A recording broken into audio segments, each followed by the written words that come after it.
Jangan Anda tertinggal dengan apa yang tengah disorot dan ramai diperbincangkan saat ini. Inilah realitas.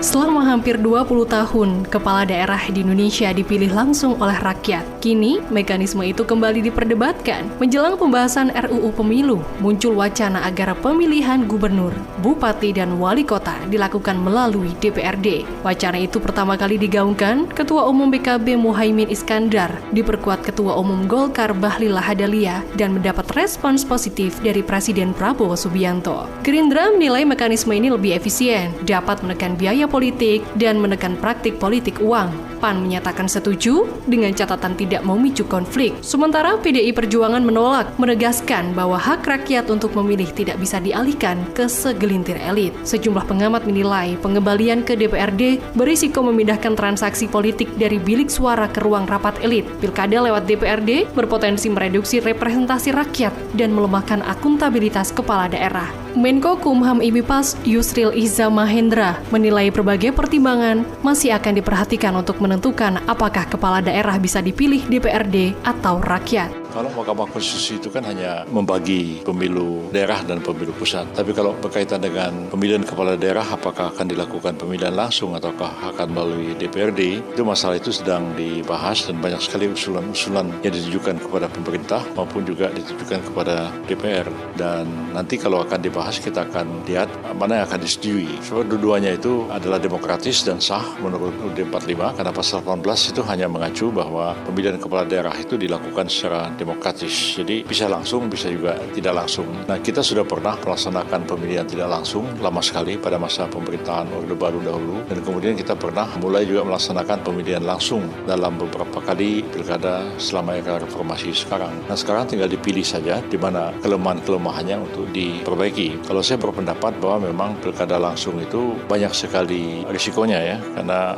pertama sekali itu menimbulkan ketegangan, potensi konflik terjadi di daerah-daerah. Kedua juga biaya pemilu yang sangat besar dan kecenderungan makin membesarnya kemungkinan terjadinya money politik, dan ini sebenarnya tidak sehat bagi pertumbuhan demokrasi karena para calon kepala daerah itu yang terpilih nanti yang populer, yang banyak uangnya begitu, sementara mereka yang betul-betul punya potensi memimpin itu tidak dapat maju ke dalam pemilihan karena mereka sendiri mungkin tidak punya dana atau populer dalam artian seperti seorang selebriti atau artis begitu. Nah, sementara kita mengevaluasi juga pemilihan kepala daerah yang sudah dilaksanakan selama ini dan menimbulkan banyak permasalahan di daerah, itu konflik antara kepala daerah dan wakilnya dan sebagainya. Nah, itu keadaan-keadaan seperti itu memang harus kita pertimbangkan dengan sebaik-baiknya apakah kita akan memilih pelaksanaan pilkada secara tidak langsung. Sementara pengamat politik dari Universitas Negeri Malang, Dr. Nurdin Hadi SHMH menilai perlu untuk mengembalikan demokrasi pada gagasan awal yang substansial.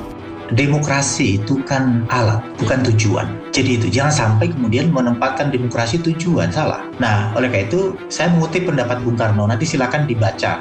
Silakan nanti dibaca Risalah Sidang BPPKI halaman 79. Ini disampaikan Bung Karno ketika pidato 1 Juni. Beliau mengatakan begini, saudara-saudara, saya usulkan kalau kita mencari demokrasi, hendaknya bukan demokrasi barat, tetapi permusyawaratan yang memberi hidup, yakni politik, ekonomi, demokrasi yang mampu mendatangkan kesejahteraan sosial. Jadi sebetulnya Bung Karno itu ketika melahirkan sila Pancasila itu kan gagasan itu, Pak. Kita punya demokrasi sendiri, demokrasi Pancasila. Oleh karena itu, saya justru mendukung bahwa kita kembalikan demokrasi kita pada gagasan awal para bernegara gitu, agar kita jangan kemudian menyimpang jauh gitu. Ini nampaknya kita sudah bergeser di situ. Kita hanya terjebak pada demokrasi yang prosedural, tapi bukan demokrasi yang substansial, yang berpikir bagaimana kesejahteraan masyarakat. Tadi saya singgung, Mbak, bayangkan anggaran 1 triliun Pilgub Jatim itu 2004. Andai saja untuk memperbaiki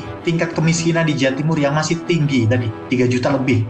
Aspek ekonominya, dibangun rumah yang tidak layak huninya, diperdayakan ekonominya, dibantu yang misalnya yang masih terjebak rentenir, dibantu itu, saya kira akan tuntas. Namun perdebatan pada akhirnya bukan hanya soal prosedur, melainkan soal kepercayaan dan kedaulatan. Karena setiap pemilihan menunjukkan arah daerah, mekanisme boleh berbeda, tapi prinsipnya tetap sama, transparansi, akuntabilitas, dan kepercayaan.